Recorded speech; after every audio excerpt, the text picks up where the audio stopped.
Previously on Taking Issue. What is wrong with you, you ridiculous sewage-spewing, trash-huffing... And now, the conclusion. Albanian light-socket-kissing, terrible character-favoring, good character shafting, no good, non-witted, narratively stunted chunder monkeys! Wow, has it really been a week already? Well, for those of you just joining in, I'm the Angry Spork, and when I reviewed Batman Eternal, I concluded that for all its potential and a few good moments, it was bogged down by a lot of problems, and wasn't quite essential Bat-related reading. But taking issue with its sequel, Batman and Robin Eternal, I find that this entry is half the length, but many times worse. The story was purported to explore the purpose of Robin, not just one of Batman's sidekicks that have taken on the role, but why he needs one at all, why it's important, and they never cover it. Sure, Grayson is a central figure, technically, and we flash back to when he started out in the Identity, but they never get into why Batman needs a more optimistic figure at his side to counter his brooding demeanor. There are no flashbacks to his time with Jason or Tim at his side. Back when the character and the Identity was first introduced, Robin served the purpose of giving the Dark Knight someone to talk to on his missions, and for kids of that time, he was an identifiable figure they could see themselves as in fantastic adventures. This book features a bunch of Robins, from the famous to the obscure, from the seasoned to the current, and one with a potato masher. They're there, but don't feel very central to the story. That, of course, is reserved for Harper Row. You gotta stop complaining about Harper, brah. There's nothing wrong with her. I would set these books on fire if I wasn't concerned about getting sued by another comic book reviewer, and then the... What? Wynar, what are you doing here? Checks and balances, brah. Oh, so you're here to offer an opposing viewpoint in support of the elements I'm admonishing? Actually, I was going to do some banking. But hey, I can still stick up for the series too. Oh. Okay, but we'll get to blue bird droppings in a minute. First, I was curious if you could answer some lingering questions. Why would Mother send in Casino on an unsupervised mission when she didn't want anything to do with her?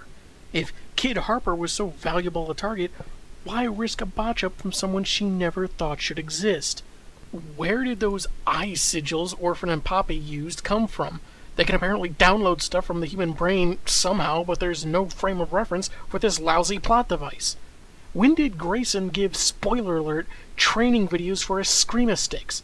And how did she manage to memorize enough to practice on her own while guarding Scarecrow with her mask off? If there's shielding for the receivers for the Ichthys signal that prevents Midnighter's portals from getting too close, how does Spoiler Alert or Tim or Cullen operate them right by the towers? How are Spoiler Alert or Harper, who've had very little combat training at this point, able to hold their own against professional assassins? Without the counteractive influence of fear or trauma toxin, how do the teenage crime fighters not succumb to the effects of Ichthys and thus become more of Mother's minions? And let's not forget, Mother took cyanide and Batman even examined her dead body himself. Orphan Idiot got his throat cut and was dumped into the freezing waters of the Arctic. How did either of them survive like nothing happened? Pass? Yeah, big surprise.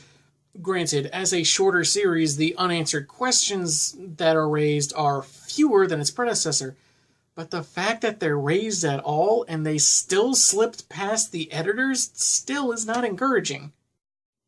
Ugh, don't you have anything nice to say? Well, even though the two-page spread gimmick was a bit overused, the art was overall good amongst 26 issues.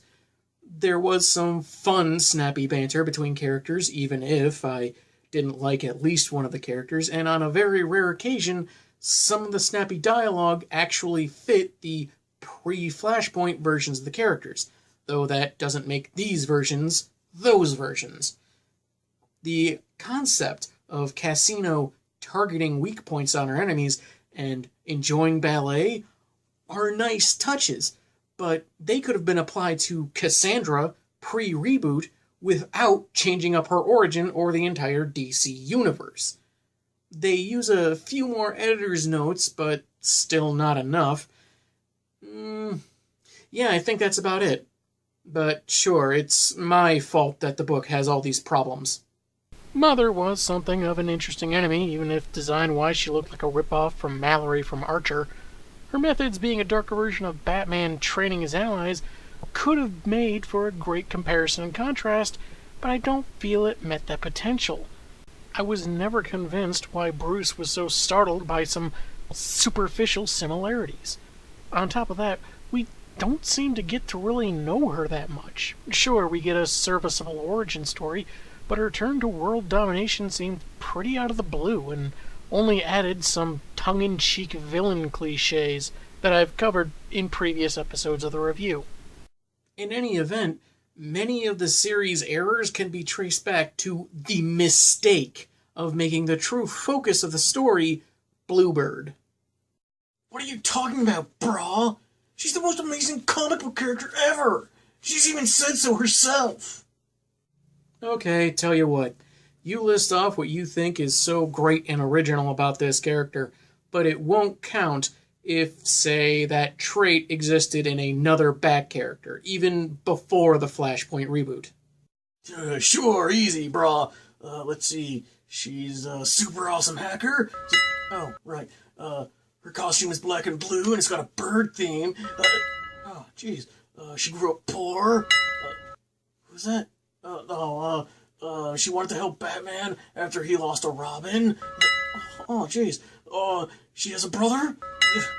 She has a criminal dad? She has a dead mom?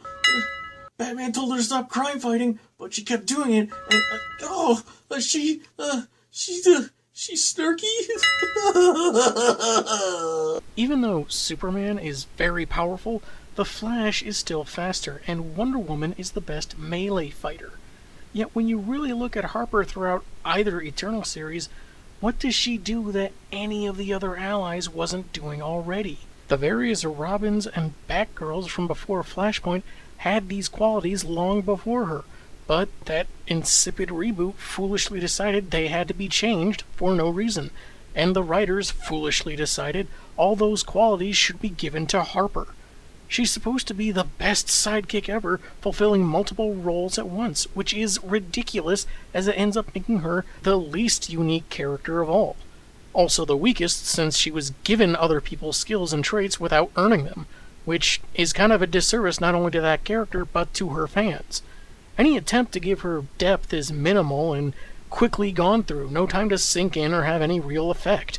She's like if those lame direct-to-video movies that are obvious rip-offs of more famous theatrical releases were made into a comic book character. She is the Transmorphers of crime fighters, is what I'm saying. Checks everywhere. No balance, bro. Exactly. She's not a balanced character.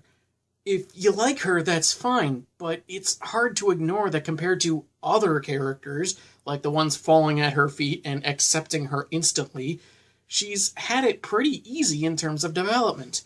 Her tough life is largely talked about, but rarely ever shown.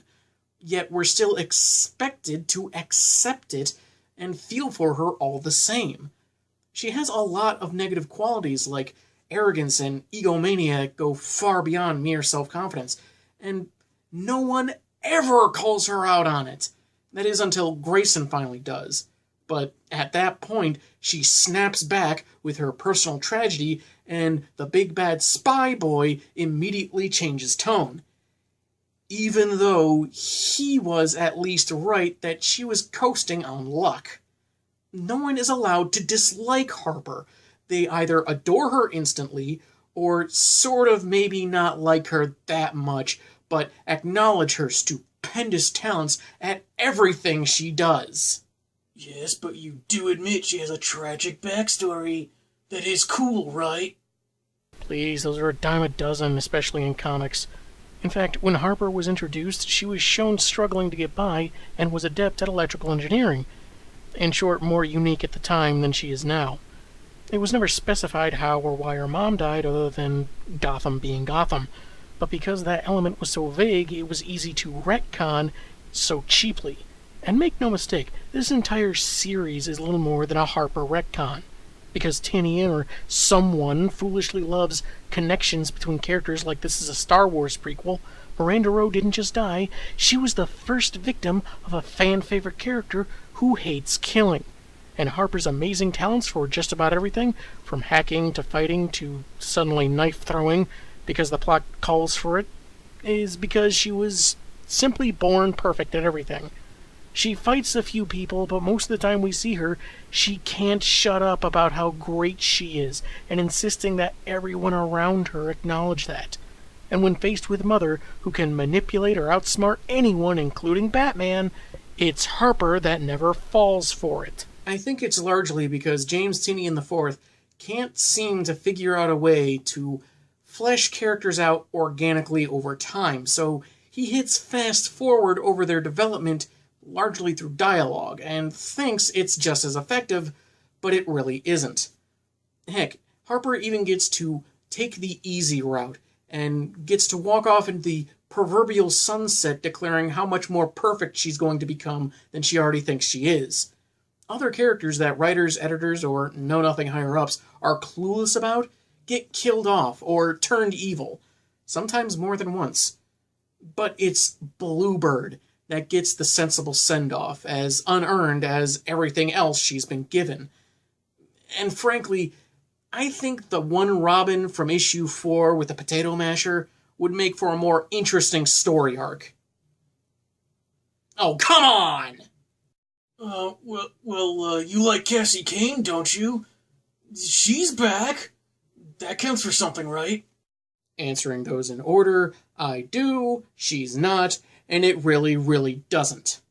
Before the reboot, Cassandra Cain's origin was, funny enough, about Cassandra Cain. How she was coaxed into taking a life, the effect it had on her, how she wanted to atone, her struggle to communicate and befriend others. Even though her dad raised her without speech, he was brought to prideful tears when he discovered she'd managed the capability to utter even one word, because he still loved her. This is the character Tynion claims to have fallen in love with, being interested in how neurologically atypical she is. Yet when given the reins for the story, he changes all of that. This unreasonable facsimile he's presented exists solely to give more undeserved attention to Harper Rowe. She kills Harper's mom, she communicates exclusively with Harper, with a few exceptions. She wants to be Harper's friend. She wants her existence either terminated or validated by Rowe. Most of the time they're together, it's just an excuse for Harper to exposit on whatever is going on, like she has any insight on the matter. And as for the poor man's David Cain, he never loved his daughter. Taking Mother with him into the lava hardly felt like a noble sacrifice when it seemed more about his own revenge for her betrayal, and only a last-minute few words to his kid didn't make it heroic or redeeming. It makes her more of an afterthought in her own existence. And I've previously mentioned how this feels like someone's own daddy issues working its way into the book with poor results. And it really felt like it ended up just as a cheap excuse to not only get rid of Cain, but also have Casino fight under his name, which is 3 flavors of nonsensical. And to further the comparisons, this clone could already speak from the get-go, so that seems pretty different from the neurologically atypical cast Tynion claims to enjoy. It may seem like a small difference to some, but anyone who read Cassie's own Batgirl title knows having her be able to speak so easily before her first kill does change her quite a bit. And post-rebirth, they give her a face mask with stitches to reference her time as Batgirl, but the visual cue is all that is, fooling you and hoping you're gullible enough to think that it's the same character they obviously don't understand. Tinian used on Pseudo-Cassandra the same method of fast-forwarding the character's growth and not even bothering with crucial points of development as he did with Pseudo-Stephanie Brown. Instead of being ingratiated to the readers gradually and modestly as pre-Flashpoint, they speed along in these story arcs that are told to be big and epic and important, but they're not done very well, even including making both characters little more than spotlights for Bluebird. But Cassie's is even worse, because she was consistently a footnote in this story, in her own motivations, in her origins, and her dad's demise, all because someone was stupid enough to simply hand Harper Row everything that every other character had earned. And yes, that includes Cassie. Think of it this way. Consider Teen Titans and Teen Titans Go. There are similarities between the two. One is based on the other, but they are not the same show. And the same is true for these characters, so needlessly reinvented. This series establishes that Harper was destined to become the greatest Robin ever and true heir to Batman's legacy. Take a look at these panels from Batgirl 58.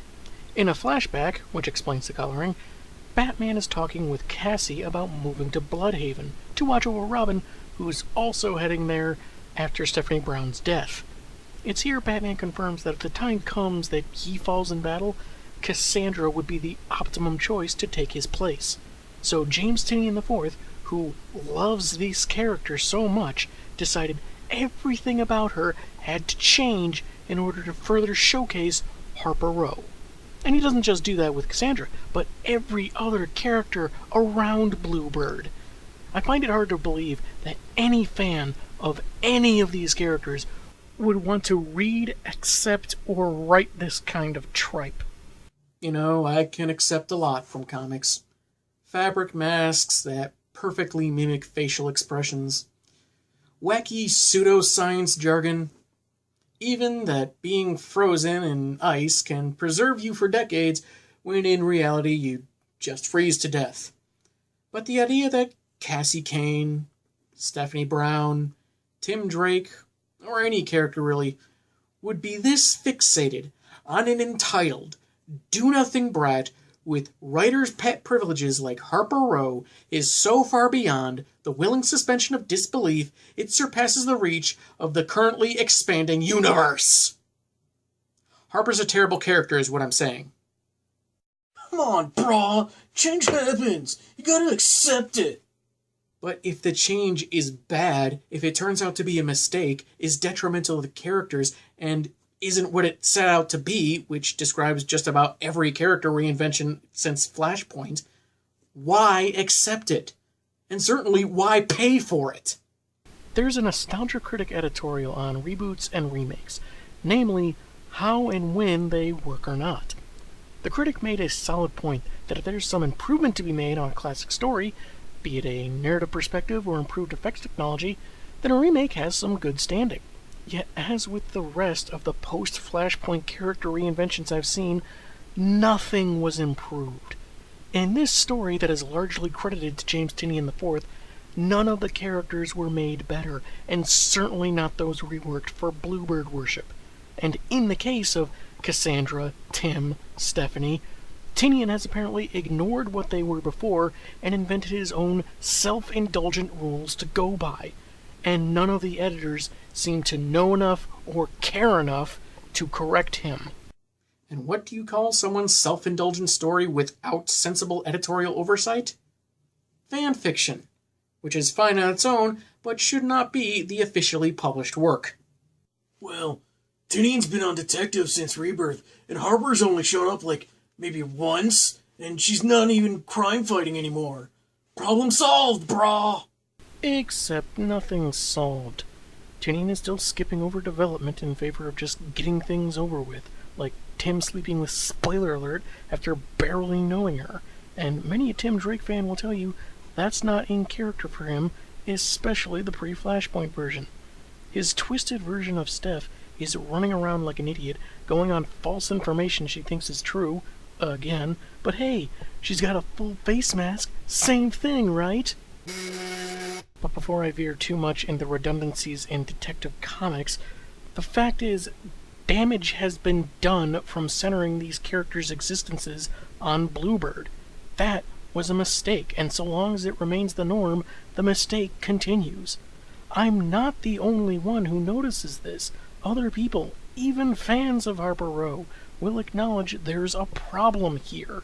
If a dog came into your house and made a huge mess on the carpet, would that problem be solved simply by hiding it under furniture where it wouldn't be seen very often? Of course not. The problem needs to be cleaned away. In this case, that would mean that everything about these characters' post-Flashpoint reinventions, especially the presence and fixation on this arrogant, entitled, vain, egocentric, and all-around terrible big sister figure, surrogate or otherwise, would have to be gone, undone like it never happened. And since it looks like DC isn't smart enough to do that, it seems to have fallen on me.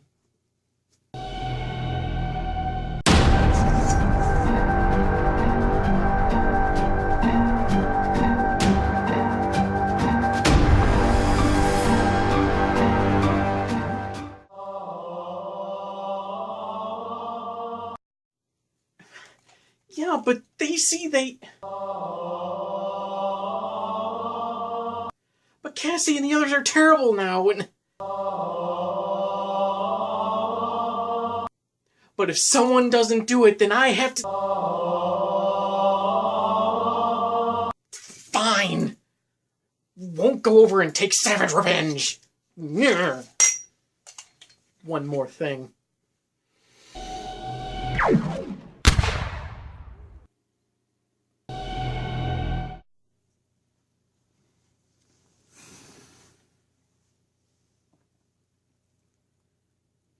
I don't trust James Tynion IV, and I never will. I can never forgive him for the ruination of Cassandra Cain. DC's Rebirth event claimed to be about bringing back more pre-Flashpoint elements and merging them with their rebooted canon. First off, I think that's kind of a mistake, as next to nothing in terms of character reinventions from the New 52 is worth keeping. Secondly, while these alleged improvements may be true of some DC characters, it is not true for the likes of Cassandra or Stephanie and likely others. I've read some Detective Comics previews from DC's Facebook page, and frankly, I don't see Tynion improving himself or the characters in any way. Fact of the matter is, the old origins and histories do not mesh with the new ones. Cassie and Steph and Tim can't be who they were and be the Harper Row spotlights. Eventually, they're going to have to pick one or the other, and if they're smart, they would pick pre-Flashpoint. And yes, I realize Detective Comics 965 is retconning Tim Drake's origin to be more like pre-Flashpoint. Granted, I don't know if this change affects his other New 52 elements, like being an overall egotistical jerk, or the whole witness protection shtick and that Tim Drake is supposed to be an alias rather than his real name. And while this is admittedly a good step in the right direction, pretty rare for DC these days, it doesn't indicate that Stephanie or Cass are going to get the fixes they need. Because as a better comic said first, Cassie deserves better, and we all do.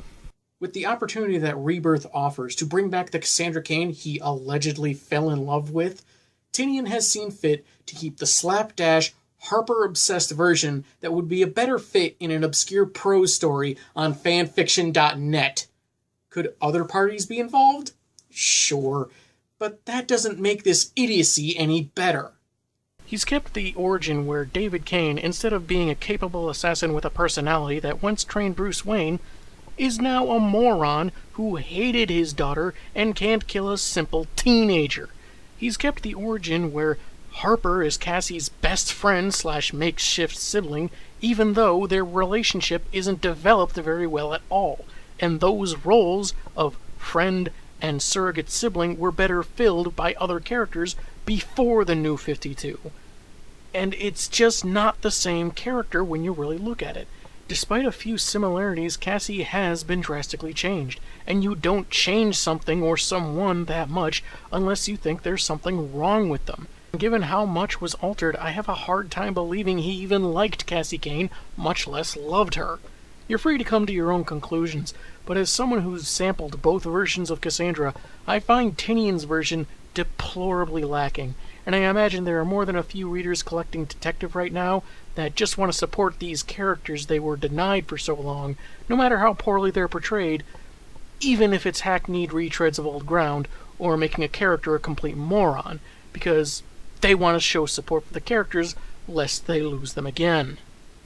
Batman and Robin Eternal isn't just a bad comic, it is a terrible story, with very few redeeming factors, and should be actively avoided at all costs.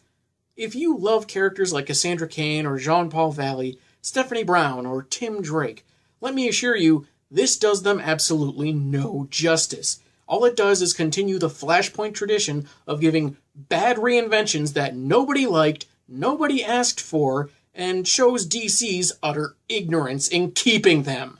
The Last Airbender was the work of a fan of the source material, but that didn't make it good. And sure, there's probably lots of reasons why the books turned out so bad. Executive orders, editorial mandates, that sort of thing, and I'm all for assigning blame where appropriate. But this publisher has strained the trust of their readers for too long, and no longer deserve the benefit of the doubt. The stories got by largely by having the name of one of the most popular superheroes ever attached to it, and purporting to bring back characters DC, for whatever reason, didn't want to print for several years. Of course, they didn't want us to focus on how terrible they'd be changed, they just wanted to distract us with the stories being big, wanting readers to think that also meant good or important. It was such a disappointment, followed by the bigger disappointment of these awful retcons remaining post-Rebirth. I have refused to get a single Bat-related ongoing title, after buying multiple such titles for well over a decade. I put up with too much of DC's stupidity over the years, tolerated bad decision after bad decision. And now, after saying we're getting Cassie back and giving us instead this spotlight for another character they don't know how to write, this is the breaking point. I'm not tolerating it anymore. As much as I adore Cassandra Cain, I will not stand for a substandard clone. And it doesn't look like anyone is learning their lesson anytime soon. If Tinian really loved these characters, he'd set them free of their terrible Flashpoint-mandated reinventions. End Harper Row.